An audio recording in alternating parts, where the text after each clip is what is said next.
各位弟兄姐妹，大家平安。我们要来开始今天的共读，邀请淑清执事来带领我们大家做开始的祷告。亲爱的阿爸父，我们感谢赞美你，又是我们共读圣经、聆听你话语的时刻。求你保守我们的心，我们的口，让我们时刻谨记你的话语，到老不偏离。我们这样祷告，奉主耶稣基督的名祷告，阿们。阿们，谢谢。我们在昨天的经文当中，历代志下第5章看见圣殿的完工，而这个分隔超过140年的约柜和会幕的这些的圣物，能够再一次的合体。那在所罗门新建的圣殿当中，我们看见当所罗门按照圣经的要求，还有按照大卫所留下来的准则，然后让这个约柜能够不仅圣殿顺利完成，约柜也能够进入到圣殿当中来安放安置。那利未人在外面的歌颂敬拜，让上帝的荣光让上帝的殿充满了云彩，而耶和华的荣光充满了上帝的殿。那这是留下一个非常美的一个景象，也让我们看见成为一个历世历代敬拜上帝的一个典范，可以说是从这个亚当夏娃开始到所罗门的时代，是一个人类敬拜史上的一个最高峰，一个最高峰。那在今天的经节，我们要继续看的是第6章之后呢，讲到所罗门完成圣殿，在这个圣殿礼拜献堂的礼拜当中，所罗门对百姓讲话，然后有一个训勉，接着呢就是一篇所罗门很长的祷告。所以前面1到11节就是所罗门的对百姓所说的话，后面12节开始到第6章的结束，就是所罗门对这个上帝的祈求。那所罗门也把这一段的祷告呢，对圣殿有一个新的诠释。过去圣殿是一个敬拜的场所，是一个献祭的场所，是一个来寻求跟神和解的地方，在会幕，透过会幕。而大卫呢，把圣殿提升到成为一个敬拜的场所，所罗门又把圣殿提升到一个祷告寻求上帝的面的一个场所。所以呢，在所罗门祷告当中，那非常的长，大概有10件事情，他求了10件事情。所以我们等一下分段来看。好，那我们就请淑清执事带我们来读今天的经文。先从第6章，我们昨天已经读过了1、2节，那请从第3节来读到第11节。以色列全体会众都站在那里，所罗门王转过来，面对着民众，为他们向上帝祈福。他说：赞美上主，以色列的上帝。他信守他向我父亲大卫所做的许诺。他曾亲口告诉大卫说：自从我把我的子民带出埃及以来，我没有选择任何以色列的城镇来建造敬拜我的圣殿，我也没有选择任何人来领导我的子民以色列。可是现在我选择了耶路撒冷作为敬拜我的地方，并且拣选了你大卫来统治我的子民。所罗门继续说：我父亲大卫计划建造圣殿，作为敬拜上主以色列上帝的地方。可是上主对他说：你有意为我建造圣殿是好的，但是你不可动工，只有你的儿子，你亲生的儿子才可以建造我的圣殿。现在以色列已经实现了他的诺言，我继承了我父亲做以色列王，并且已经建好了敬拜上主以色列上帝的圣殿。我在圣殿里安放了约柜，里面放着约的石板，这约就是上主以色列人民订立的。好，谢谢。那在所罗门的献殿时候对百姓所说的话呢，好，他引用了2句上帝所说的话，好，分别是在第4节开始对不起，第5节开始。好，这是第5节自从我把我的子民带出埃及来，我没有选择任何以色列城镇来建造敬拜我的圣殿，也没有选择任何人来领导我的子民。可是现在我选择了耶路撒冷作为敬拜我的地方，并且拣选了你大卫来统治我的子民。那这句话呢，是上帝所说过的话。在历代志上的时候，就是在第17章大卫之约的时候呢，上帝对大卫所说的。那另外一句话呢，是在第8节的地方，上主那时候对大卫说什么呢？你有意为我建造圣殿是好的，但是你不可动工，只有你的儿子，你亲生的儿子，在子所罗门才可以为我建造圣殿。所以大卫对百姓所说的这一段信息当中呢，引用了2句上帝的话，都是上帝对所罗门的父亲大卫所说的话。而所罗门这一段话呢，是在说称颂上主以色列的神，因为他信守向大卫所做的许诺，他所说的话呢，今天都成就了。今天就是献殿盖好完成的日子，所以呢，上帝的名是称颂的。虽然这个事情呢发生可能在20-30年前就发生了，但是呢，到今天，这个圣殿的完工呢，是来见证上帝说的话呢是真实，应许没有落空。所以在第10节的地方，所罗门就对百姓说：现在上主已经实现他的诺言。第一，他不仅继承了他的父亲做以色列的王；第二，也已经建好了敬拜上主以色列上帝的圣殿。那所罗门所做的就是在圣殿里安放的约柜所以让约柜会幕能够合一。而在约柜里面呢，有放着约的石板。在昨天的经文里面有提到，昨天第5章的第10节也有讲到，约柜里面没有别的，只有2块石板。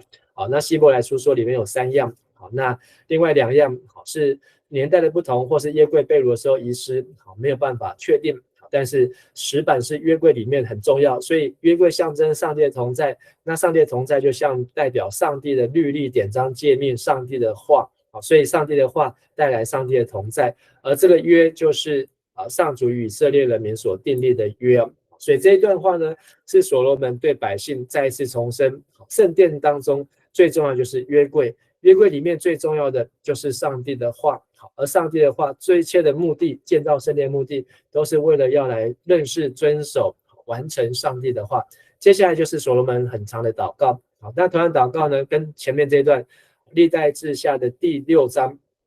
可以对到，就是列王纪上的第8章。所以我们也可以看到列王纪上的第8章同样的经节只有些许的不差异那列王纪它的写成年代早很多所以列王纪是历代志的参考的范本那所以很多地方可以2卷来参考对照那再来就是所罗门的训词，所罗门的祈祷这么长那我们今天读的也是很长，但是我们可以看到分成10段来看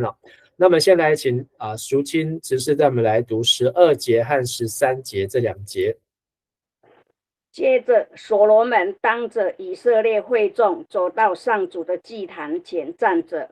举起双手祷告。所罗门曾叫人做了一个铜台，放在院子中央，长2公尺2公寸，宽2公尺2公寸，高1公尺3公寸。所罗门站在台上，在人人可以看见的地方跪下来，向天举起双手。好，那这个所罗门要祷告以前，他先站在一个台上。那这个台呢，跟这个圣殿前面那个铜坛呢又不一样。那这个铜坛比较高。那这个台呢，是一个好像是一个讲台。大概就是有1公尺高的地方那可以让所有人都可以看到他。那所罗门站上去做一个动作，就是第一个先跪下，第二个举起双手。那所以呢，他是带领所有的百姓祷告。那当王跪下的时候，其他人是站着还是跪着呢？我想应该其他人全部应该都会一起跪下，只是圣经里没有提到。那所罗门带领所有的百姓一起双膝跪下，举起双手，所以来向上帝开始进行这段祷告。那么在读的时候，大概就会知道说，所罗门这段祷告是早就预备，他不可能当天现场临时想到的，那他一定先预备好。那么来读，那先从第14节来读到第17节，14到17。他祷告说：上主以色列的上帝呀，天上地下没有别的神可以跟你相比。你信守你与你子民所立的约，当他们一心一意顺服你，你要向他们显示慈爱。你持守你对我父亲大卫的应许，到今天每一个字，每一句话都实现了。上主以色列的上帝呀，现在我求你也实现你向我父亲所做其他的应许。你曾告诉他，他的后代谨慎顺从你的法律，像他一样，就永远会有人做以色列的王。所以，上主以色列的上帝啊，求你实现你向仆人我父亲大卫所应许的话。好，那第一个祷告呢，就是所罗门他向神是献上的赞美啊，就是第一个没有别的神能够像神一样，第二个就是神的话是真实是应许，所以在和合本是说你亲口应许，那在现代中译本是说到今天每一个字每一句话都实现了，每一个字每一句话都实现，在15节这个地方。所以对所罗门来讲，这是一个非常感动的事情。那后面讲到再次重申，这个大卫之约，在大卫的位置上，他的后代要做王。所以所罗门第一个祷告呢，就是向神献上的赞美，献上的感恩，然后来称颂上帝的话是真实可靠。那所以在这个祷告当中，他求什么呢？求你实现向你仆人我父亲大卫所应许的话。所以这个话呢，已经完成了圣殿，那他也已经献上圣殿，那就是还要继续让大卫的子孙、所罗门的子孙后代、子子孙孙都要继续的在上帝面前来服侍他，来治理神的百姓。好，那这是第一个求的事情。第二个求的事情呢，是从18节到21节。好，请淑清姐再带我们来读18到21。上帝呀，你果真会住在地上，在世人中间吗？即使是无边的天际，也不够容纳你，何况我所建的这圣殿呢？上主，我的上帝呀，我是你的仆人，求你垂听我的祷告，答应我在你面前祈求，求你日夜看顾这圣殿。你曾应许这是要作为敬拜你的场所。我面对这圣殿祷告的时候，求你垂听。你仆人和你的子民以色列人面对这地方祷告的时候，求你从你天上的居所垂听，赦免我们。好，那在第二个祷告当中呢，也为这个上帝的圣殿立下了一个新的一个典范。过去圣殿是来献祭，是来使人与上帝能够透过会幕来和好。而能够在献殿里面，在会幕里面祷告的呢，就是这些的祭司和大祭司。那大祭司的祷告呢，就是1年1次到至圣所里面来替所有的百姓来赎罪，用1年那1次。但是呢，所罗门祷告呢，却突破了这样的限制。他让这个圣殿的功能呢，不是只有来烧香献祭，来只有这样的利未人或是祭司来担任，而是呢用祷告来做如同利未人在做的事情。而这个祷告呢，就是求上帝来垂听仆人的祷告，就是所罗门祷告。而这个所罗门祷告很重要，就是他为所有的人、为所有的后代、为所有信上帝的人来祷告。要成为圣殿，要成为敬拜上帝的场所。所以日夜看顾，就是日夜都有人祷告，日夜都有人在上帝的殿，这个殿要称为万民祷告殿。耶稣这样子说。而万民祷告殿呢，从何时开始？就从所罗门开始。求你垂听。而这你的仆人面对这地方祷告的时候，求你垂听，而且还要赦免我们。所以所罗门其实他在做这段祷告的时候，所罗门都做得非常的好，他的百姓也做得非常好，从他父亲交接到所罗门，到现在这个圣殿盖完的时候，大家都规规矩矩，都没有看到犯什么错。但是所罗门他已经知道人会有软弱，会有不足，在上帝的话语当中会有站不住脚的时候，所以所罗门在这第6章的祷告当中，总共5次提到了赦免，然后5次提到了人的犯罪。那祷告的10件事情当中，那所罗门他非常的了解人性，所以这是第2个祷告。第3个祷告是22节和23节，再请淑清带我们来读。假如有人被控告得罪同胞，被带到这圣殿你的祭坛前，发誓说他是无辜的，上主啊，求你从天上垂听，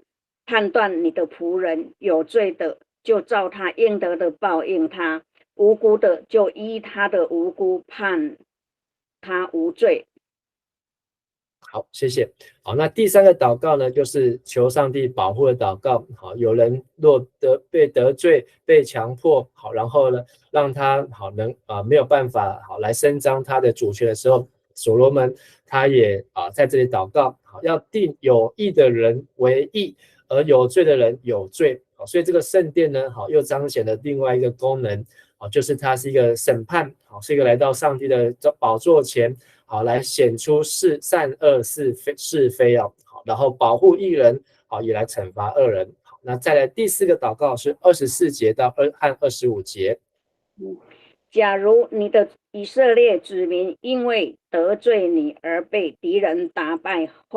后来又转向你，宣认你，到这圣殿谦卑地祈求你的赦免，求你从天上垂听他们，饶恕你子民的罪，领他们回到你赐给他们和他们祖先的这块土地上。好，那在所罗门的第四个求的当中，就是他们遇到这里讲到是若百姓得罪，所以这个所罗门都知道，好像先知一样，知道百姓会犯罪，其实他不是先知，他看到这些以色列出埃及记，然后利未记、民数记所发生的事情，所罗门他已经体悟到，人在上帝面前，真的是罪孽深重，而且呢，人是悖逆又顽梗，那他的父亲的老板就是扫罗王，被高为王，也犯罪，所以所罗门真的都看见了这些在圣经当中的教训。所以他也知道，在后来的人也会再犯同样的错，好，所以他也为这些人的百姓犯罪得罪，求上帝怜悯，好，求上帝怜悯祷告。好，接下来第五个祷告是26到27节。假如你的子民得罪你，你使天不下雨，后来他们悔改，宣认你，面对这圣殿谦卑的地，向你祷告。求你从天上垂听，求你饶恕你的仆人和以色列人民的罪，教导他们走正直的路。大使上主啊，求你降雨在你的土地上，就是你赐给你子民作为永久产业的土地。那这里又是一样，好，子民的，所以有讲到5次子民的犯罪啊。你的子民若得罪你，然后呢，使天闭塞不下雨。好，那在申命记的28章，有提到遇到干旱，天闭塞不下雨，就是因为人违背了上帝的约，好，特别是上帝的子民，所以上帝让那地方遭遇干旱了。好，所以这样的惩罚当中，但是所罗门好也求上帝网开一面。好，若发生这样事情呢，27节好能求上帝垂听，当他们来到上帝的面前呢，就能够听他们祷告，赦免他们的罪，能够重新降雨。这里有讲到教导他们走正直的路就是能够回到正路上。那犯罪就是没有射中靶心，走偏了。教导他们走正直的路，将当行的善道教导他们。好，这是第5个祷告，就是求上帝来管教这些的犯罪的百姓。再来第6个是第28节到31节。假如国中有饥荒、瘟疫、旱风、霉烂、蝗虫、蚱蜢，或者你的子民被仇敌围困，或遭遇其他灾祸、疾病，求你垂听他们的祷告。假如你的子民以色列中有人心里忧伤痛苦，伸出双手向这圣殿祷告，求你垂听他们的祈求，从天上的居所垂听他们，饶恕他们。唯有你知晓人心，求你照个人应得的对待他们，好使你的子民永远在你赐给我们祖先的土地上敬畏你、顺服你。好，那在这里所罗门讲到8件事情饥荒、瘟疫、焚风、霉烂、蝗虫、蚂蚱、仇敌、灾祸，这些的病变或是灾难的大集合这么惨的时候，不论是什么原因，但是呢甚至呢不一定是犯罪，就是有人心里忧伤痛苦自觉苦闷，好像是撒母耳的母亲哈拿一样，就是来到这殿，向这殿来举手，而且呢所罗门开出一个超大张的支票，无论他们求的是什么，无论求什么，祷告什么，都求上帝垂听赦免，因为上帝知晓人心30节说，唯有你知晓人心，按照个人应得的对待他们。所以所罗门也没有为难上帝，要违背自己，而是要按照他们所该得的来赐给他们。所以照个人所行的一切来待他们，然后使他们在你所赐的列祖上能够做什么呢？敬畏你和顺服你所以这是所罗门做的第6个祷告，就是在苦难当中能够经历神的祷告。好，再来第7个祷告是32节到33节。假如有一个住在远方的外族人，为了你的大名、大能的手、随时救助的膀臂，而来向这圣殿祷告，求你垂听他的祈求，求你从天上的居所垂听，照着他向你祈求的答应他，好使全世界的人都像你的子民以色列一样认识你、敬畏你，知道我所建的这圣殿就是敬拜你的场所。所罗门他知道上帝的心意不是只有向以色列人，要向世人，全世界的人。所以所罗门在这边也做了一个是在利未记，或是说在摩西的会幕没有办法做的事情，就是他让这个圣殿是向外邦人来敞开。所以我们要记得这一节，在耶稣的时代，那个圣殿还是没有向外邦人来敞开外邦人和狗是连那个外人院都过不去，就只能在那个地方。但是所罗门祷告当中，在献殿的时候，他已经讲得很清楚无论是以色列是住在远方的外族人，不属于以色列的外邦人，但是因为认识了神的名和神的能力，而愿意来到圣殿来向神求的时候呢，他们都可以有这个管道可以来亲近，而上帝要从这个天上的居所来垂听，而目的呢，就是使人能够认识你和敬畏你跟前面讲的一样，前面3个第6个祷告也是一样，能够敬畏神，遵行神的道。那这也是所罗门所求的，以色列人要敬畏神，敬畏耶和华就智慧的开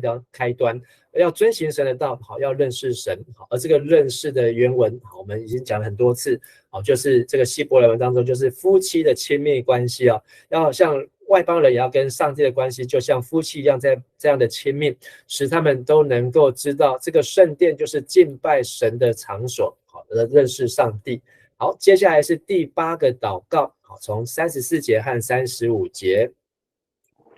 假如你的子民奉你的命令上战场跟敌人打仗，无论他们在什么地方，面向着你所选择的这城和为你建造这殿祷告，求你垂听他们，求你从天上垂听他们的祈祷，使他们得胜。好，那在第8个祷告状况就是他们是奉差派出去好，那这里讲的是打仗，好，那或是与仇敌来征战，好，那这仇敌呢，就是不愿意相信或是不认识上帝，所以它是一个向外展，是一个来宣扬上帝的名，来宣扬上帝的主权，把上帝的主权带出去，从这圣殿当中、以色列当中，带到外面，能够得胜。得胜的意思就是伸张正义或是伸张上帝的公义。所以在这第8个祷告当中呢，就是要出去，要使上帝的名不是只有在以色列被高举，在外面不认识神的名也要被高举，而看见上帝的公义。好，接下来是很长的第9个祷告，从36到40节。假如你的子民得罪你，你在愤怒下容许敌人打败他们，把他们俘虏到别的地方，即使那地方非常遥远，也求你垂听你子民的祷告。如果他们在那里悔改，向你祈求，承认他们犯了罪，是多么邪恶！上主啊，求你垂听他们的祷告。如果他们在那地方真心诚意悔改，面向着你给我们祖先的这块土地，向你祷告，面向着你所选择的这城和我为你建造的这殿祷告，求你垂听他们的祈求，求你从天上的居所垂听他们，怜悯他们，饶恕你子民一切的罪。我的上帝啊，现在求你观看，侧耳听我们在这里献上的祷告。那很多人看了所罗门这个祷告之后呢，哇，觉得所罗门是先知，他在预言他们还会被掳，好，而且呢，他们会悖逆犯罪，还要去到被掳之地，然后在那边悔改，然后重新回到上帝的家。我觉得所罗门在讲预言，看起来是好，但是其实这不是所罗门自创的。我们可以从圣经的利未记当中，圣经的利未记第26章的27节，好，这里就有提到，好，在上帝这些这些上帝的教导，好，有惩罚，好，惩罚上帝的警告如果不听从的话，上帝就要用惩罚，好，这惩罚包括摧毁敬拜场所，好，然后让土地荒废，甚至呢还被掳到国外去，好，所以这些所罗门相信都读过了，好，所以他才会把这些事情，好，因为在所罗门的年代还没有发生，好，那所罗门知道上帝讲过这些的话，好，所以呢，他也为这个事情来做了祷告，就是他们在被掳当中，只要能够回心转意，就能够回到上帝的殿，回到上帝的家。甚至同样经文不是只有利未记26章，申命记的28章，也记载一段很长。申命记28章，好，就是祝福和咒诅，好，特别是咒诅的部分，从45节到68节，好，也是一样，好，讲到这些事情，不论是战争，不论是饥荒，不论是各样的灾难，好，就是因为不遵行，好，不切实遵行书上所记载，不敬畏上主上帝奇妙可畏的名，好，这些的瘟疫，这些的疾病，好，这一些的灾难都会临到。然后他们会出去做奴隶，好，他们会心惊肉跳，好，所以这个在这边当中呢，所罗门都把在利未记26章、申命记28章都加入在第9个祷告当中，就是他们真的上帝所说的好，若发生成就，所罗门好，他也为人留了一条路，就是能够在被掳地没有圣殿没有关系，只要回心转意，好，然后来向这殿，为这殿为上帝的名和上帝的名所建造的殿来祷告，他们求上帝网开一面，这个真的是所罗门非常厉害的地方，好，他已经超越了这个300-400年后发生的事情，但是呢，他已经就在他的献殿的祷告当中都已经祷告出来。最后第10个祷告，是一个赞美的祷告，41和42节。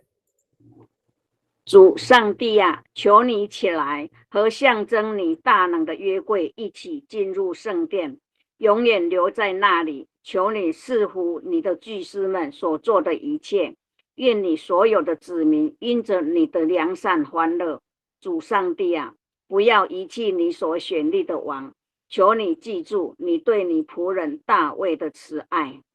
那这2节呢，好的经文呢，和诗篇的132篇好的第8节、第10节好是一样的。上主起来吧，进入你栖息的地方，象征你大能的约柜一起进圣幕。愿你的祭司披上正义，愿你的子民高声欢呼。上主，你曾应许你的仆人大卫，求你不要遗弃你所选立的王啊！好，所以这个是诗篇132篇呢，好，是一个颂赞圣殿，圣殿诗，而且圣殿是一个颂赞的对象，把圣殿像人像神一样的来颂赞，好，这是一个上帝的居所住家，好，然后呢，这个有约柜同在，让上帝成为他的住家居所，好，然后有这些的上帝在这里栖息，然后有祭司在这边来服侍，好，而上帝的应许永远与这个殿同在，好，然后上帝要立他的受膏者，好，这里讲这个受膏者就是弥赛亚的意思，而且记得对大卫仆人的约定啊，好，然后让西安的人民，好，上帝的子民，好，都要欢呼，都要昌盛，好，所以在这段的这个经文当中提的不仅是大卫，好，求你不要遗弃你所选立的王啊，好，所选立的王，好，那他的意思就是受膏者，或是弥赛亚，好，那其实就是所罗门也知道，好，他的前面的2个王，好，第一个王扫罗王就被遗弃，好，而他的父亲曾经犯错，好，那曾经软弱，但是呢，却找到了回到上帝的路，回到上帝面前的路啊，好，所以这也是所罗门，好，他所祷告10件事当中，好，留下来的。好，那所以我们看到今天这段经文，好的所罗门的祷告呢，涵盖了谁呢？当时的以色列人，后来的以色列人，包括现在以色列人，还包括了我们，好，因为在他的第7个、第8个祷告当中，都提到了不认识上帝的外邦人，我们也是外邦人，我们本来也是不属于神的子民，好，但是因着耶稣，我们都被涵盖在这一段的祷告当中，所以我要讲的是，所罗门的圣殿，虽然后来只有使用381年了，然后圣殿就被拆毁。可是所罗门这段祷告呢，到现在已经2900多年了，还依然有效，依然存在。所以我们可以看见，祷告的力量是大过于那些的建筑物。即便那个圣殿是金碧辉煌，是用多少万公斤，然后多少的巧思建造起来，但是呢，还比不上一个用心的祷告的长久啊。所以盼望我们透过今天这段经文，我们可以再消化10个祷告，我们能够去揣摩，去体会为什么所罗门用这样子的祷告，而能够用在我们的身上，用在我们的家中，用我们的教会，让我们的教会，我们的上帝的圣殿成为一个祷告的殿，是一个万人祷告的殿，大家在这边的祷告呢，都是一个同心合意的祷告，不是每一个人都是想不一样的，一个为牛祷告，一个为猪祷告，一个为鸡祷告，不是，大家都是为上帝的国，先求神的国和神的义，同心合意的祷告。好，我们一起来祷告。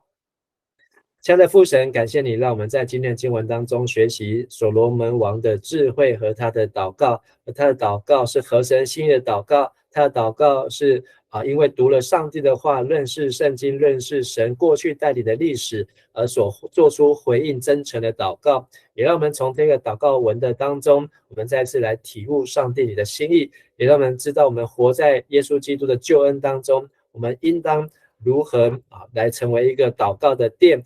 让圣灵居住在我们的当中，居住在我们的教会当中，让我们的祷告都能够通到上帝的面前，讨神的喜悦，合乎神的旨意。我们这样祷告祈求，奉靠主耶稣基督的名，阿们。阿们。